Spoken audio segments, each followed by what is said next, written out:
Former South African President Jacob Zuma has teamed up with Burkina Faso's President Captain Ibrahim Traoré for what they called Liberation of Africa from neocolonialism. This came to light after Traoré received a delegation of Pan-Africanists led by the former South African president at the presidential palace in Ouagadougou on Monday, 3rd November. They discussed economic cooperation, regional security, and the struggle to weaken undue foreign influence in African countries. Jacob Zuma, who governed South Africa from 2009 to 2018 and now heads the opposition MK party, praised Traoré's leadership style and, quote, clear vision for a self-reliant and united Africa, and offered his solidarity and commitment to advocating the Pan-Africanist agenda. According to a statement from Burkina Faso's presidency, Jacob Zuma said the main purpose of his meeting with Traoré was to chart a way of working together to continue the struggle for the liberation of Africa.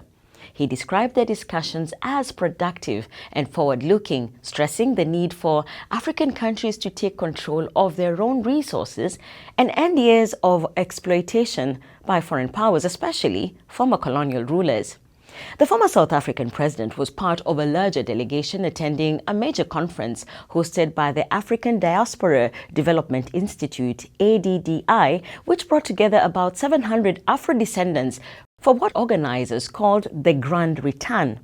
The event aimed to reconnect people of African descent from around the world with the continent and its future. Among those who attended were Dr. Arikiana Chihombori-Kwa, founder of ADDI and former African Union representative to the US, and Zimbabwean Pan-Africanist Joshua Mpong. The delegation, which arrived in Burkina Faso on 26 October 2025, participated in sessions on Pan-African cooperation, economic sovereignty, and the preservation of African heritage. Since taking power in Burkina Faso in 2022, Captain Traoré has positioned himself as a staunch Pan-Africanist, drawing widespread support from across the continent. His country, along with neighboring Mali and Niger, have severed military, economic, and diplomatic ties with several Western countries, particularly their former colonial ruler France and the United States. They formed the Alliance of Sahel States, AES, a regional bloc vowing sovereignty and fight against terrorist groups.